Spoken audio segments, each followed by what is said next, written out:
नमस्कार दोस्तों, मैं हूं राजीव और आप देख रहे हैं झारखंड अपडेट। दोस्तों चलिए शुरू करते हैं आज के इस सेशन को। दोस्तों आज के इस सेशन में जो कि झारखंड स्कीम से संबंधित है, हम जानने वाले हैं झारखंड से रिलेटेड कुछ इम्पॉर्टेंट योजनाओं के बारे में। इन योजनाओं की शुरुआत पिछले 1-2 वर्षों में हुई है।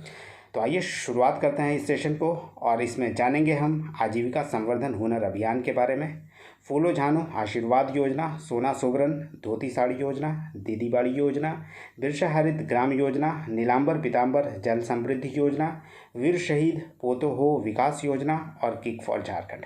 तो आइए शुरू करते हैं सेशन को और देखते हैं इन इम्पॉर्टेंट योजनाओं के बारे में। शुरुआत करते हैं सेशन को महिला सशक्तिकरण की 2 बड़ी योजनाओं से, और यह 2 बड़ी योजनाएं हैं जो महिला सशक्तिकरण से जुड़ी हुई है। यह है आजीविका संवर्धन हुनर अभियान यानी आशा 2020 और फूलो झानो आशीर्वाद योजना 2020। तो आइए एक एक कर इन दोनों के बारे में सबसे पहले जानते हैं। दोस्तों आपको बता दें कि झारखंड सरकार ग्रामीण विकास विभाग ने राज्य में महिलाओं को सशक्त करने के लिए 2 योजनाओं को शुरू किया था। ये 2 योजनाएं थी आजीविका संवर्धन हुनर अभियान यानी आशा 2020 और फूलो झानो आशीर्वाद योजना 2020। और इन दोनों योजनाओं की शुरुआत 29 सितंबर 2020 को मुख्यमंत्री हेमंत सोरेन के द्वारा किया गया था। इन दोनों योजनाओं के माध्यम से झारखंड के महिलाओं को मजबूत व सशक्त बनाने का निर्णय लिया गया है, यानी यही इन 2 योजनाओं का उद्देश्य है। आइए इन दोनों योजनाओं को जानते हैं एक के बाद एक। शुरुआत करते हैं आजीविका संवर्धन हुनर अभियान से। आजीविका संवर्धन हुनर अभियान झारखंड के 17 लाख ग्रामीण महिलाओं को आजीविका यानी लाइवलीहुड के अलग अलग साधनों से जोड़ने की एक महत्वपूर्ण योजना है। इस योजना के अंतर्गत कृषि आधारित आजीविका, पशुपालन, वनोपज संग्रहण और प्रसंस्करण, उद्यमिता सहित अन्य स्थानीय संसाधनों से जुड़े रोजगार के अवसर उपलब्ध कराए जाएंगे।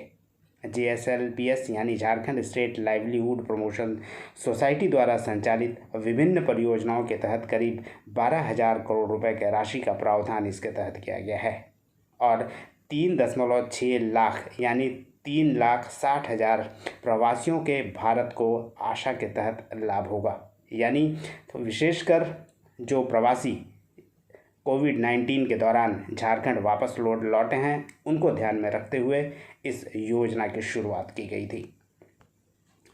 आइए दोस्तों अब जानते हैं फूलो झानो आशीर्वाद योजना के बारे में।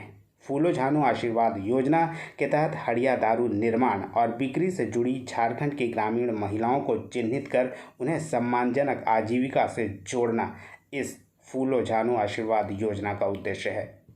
मिशन नवजीवन के तहत राज्य की 15,000 से ज़्यादा हड़िया दारू निर्माण और बिक्री में लगी महिलाओं को चिन्हित भी कर लिया गया है। इन महिलाओं को मुख्य धारा के आजीविका से जोड़ा जाएगा और उनकी इच्छा के मुताबिक वैकल्पिक रोजगार उपलब्ध कराएगी सरकार फूलो झानो आशीर्वाद योजना के तहत। इनमें से कुछ महिलाओं को आजीविका मिशन के तहत सक्रिय कैडर के रूप में भी चुना जाएगा। तो ये था दोस्तों ये 2 योजना। और आइए अब देखते हैं तीसरे योजना के बारे में, और यह योजना है सोना सोबरन धोती साड़ी वितरण योजना। आइए इससे संबंधित इम्पॉर्टेंट फैक्ट्स को जान लेते हैं। योजना शुरू करने का निर्णय झारखंड मंत्रिमंडल द्वारा 16 अक्टूबर 2020 को लिया गया था और इसके लाभार्थी होने वाले हैं झारखंड में BPL के अंतर्गत रहने वाले सभी परिवार। इस योजना के अंतर्गत धोती साड़ी का वितरण किया जाएगा गरीबों में और 10 रुपये प्रति साड़ी की दर से गरीबों को धोती और साड़ी वितरित किया जाएगा और साल में कुल 2 बार इसका वितरण किया जाएगा PDS के माध्यम से। आपको बता दें कि इस योजना के अंतर्गत वितरित की जाने वाली साड़ी और धोती पब्लिक डिस्ट्रीब्यूशन सिस्टम दुकानों के माध्यम से बांटी जाएगी। आपको ये बता दें और आपको ध्यान रखना चाहिए कि झारखंड में सोना सोबरन धोती साड़ी वितरण योजना पहली बार JMM की पूर्व सरकार द्वारा 2014 में मुख्यमंत्री हेमंत सोरेन के नेतृत्व में ही प्रारंभ की गई थी। परंतु बाद में बीजेपी की सरकार यानी रघुवर दास के नेतृत्व वाली एनडीए सरकार ने 2015 के दौरान इसे बंद कर दिया गया था और हेमंत सरकार ने 2019 के चुनाव में यह वादा किया था कि फिर से धोती साड़ी योजना शुरू की जाएगी और उसी के तहत इस योजना को फिर से शुरू किया गया है। आइए आगे बढ़ते हैं और अब देखते हैं दीदी बाड़ी योजना। क्या है ये दीदी बाड़ी योजना, आइए इसके बारे में भी जानते हैं इस सेशन में। आपको बता दें कि योजना का प्रारंभ ग्रामीण विकास विभाग झारखंड ने मनरेगा के तहत पूरे राज्य में दीदी बाड़ी योजना का प्रारंभ किया है, यानी 2020 में किया। योजना का संचालन JSLPS यानी Jharkhand state livelihood promotion society के सहयोग से किया जाएगा। और इस योजना का उद्देश्य क्या है, आपको बता दें कि कोविड-19 के कारण राज्य के बेरोजगारों को योजना से जोड़कर तथा प्रशिक्षित कर रोजगार उपलब्ध कराना तथा राज्य में कुपोषण और बेरोजगारी जैसी समस्याओं को दूर करना इस दीदी बाड़ी योजना का उद्देश्य है। दोस्तों आइए बताते हैं दीदी बाड़ी योजना की मुख्य विशेषताएं क्या हैं। योजना के अंतर्गत लाभार्थी अपने घर के आसपास 1 से 5 डिसमिल जमीन पर पोषण वाटिका यानी पोषण युक्त सब्जियों एवं फलों का उत्पादन कर सकेंगे। भूमिहीन ग्रामीणों को 2 से 5 लोगों का समूह बनाकर सार्वजनिक जमीन पर ग्राम सभा की अनुमति से दीदी बाड़ी योजना के तहत कार्य कर सकेंगे। ग्रामीण अपने पोषण वाटिका का निर्माण खुद कर सकेंगे और उन्हें काम के एवज में मनरेगा के मद से राशि का भुगतान भी किया जाएगा। इस योजना के तहत सब्जी, पपीता, केला आदि पौधों पर होने वाले खर्च के साथ प्रशिक्षण का खर्च राज्य आजीविका मिशन वहन करेगा। आइए दोस्तों अब आगे बढ़ते हैं और अब देखते हैं 3 और इम्पॉर्टेंट योजनाओं के बारे में। और ये 3 योजना हैं बिरसा हरित ग्राम योजना, नीलांबर पीतांबर जल समृद्धि योजना और वीर शहीद पोतोहो खेल विकास योजना। और इन योजनाओं को मनरेगा कार्य दिवसों को बढ़ाने हेतु शुरू किया गया है। आइए इसके बारे में भी आपको बताते हैं। दोस्तों आपको बता दें कि बिरसा हरित ग्राम योजना, नीलांबर पीतांबर जल समृद्धि योजना और वीर शहीद पोतोहो खेल विकास योजना, इन 3 योजनाओं के बारे में यहाँ हम जानेंगे। इसकी शुरुआत की बात करें तो दोस्तों इसका शुभारंभ 4 मई 2020 को हेमंत सोरेन द्वारा किया गया था। इसका उद्देश्य है ग्रामीण क्षेत्रों में श्रमिकों के लिए रोजगार उत्पन्न करना और 25 करोड़ मानव दिवस सृजन करना।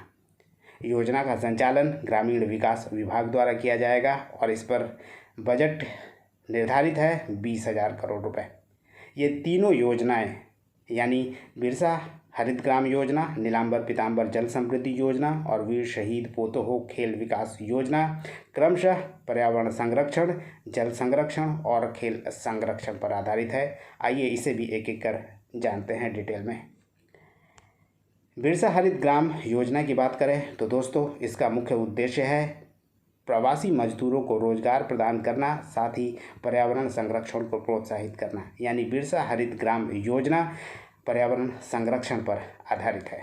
वहीं नीलांबर पीतांबर जल समृद्धि योजना की बात करें तो यह जल संरक्षण पर आधारित है और जल संरक्षण के विभिन्न संरचनाओं का निर्माण करना तथा राज्य में वार्षिक भूमिगत जल संरक्षण क्षमता को 5 लाख करोड़ लीटर तक वृद्धि करना इस योजना यानी नीलांबर पीतांबर जल समृद्धि योजना का मुख्य उद्देश्य है।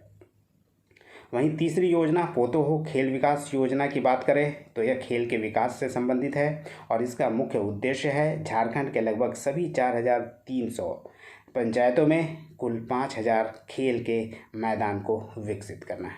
तो ये था दोस्तों ये तीनों योजनाओं के बारे में जो क्रमशः पर्यावरण संरक्षण, जल संरक्षण और खेल विकास से संबंधित है।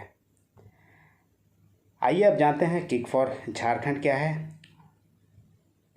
आपको बता दें कि खेलों को बढ़ावा देने के लिए झारखंड शिक्षा परियोजना परिषद की ओर से किक फॉर झारखंड खेल प्रतियोगिता का आयोजन किया जाता है। किक फॉर झारखंड के तहत खेल प्रतियोगिताओं का आयोजन पहले स्कूल स्तर पर आयोजित किया जाता है, इसके बाद ब्लॉक स्तर पर और यहाँ बेहतर प्रदर्शन करने वाले डिस्ट्रिक्ट लेवल पर होने वाले प्रतियोगिता में भाग ले सकते हैं और लेते हैं।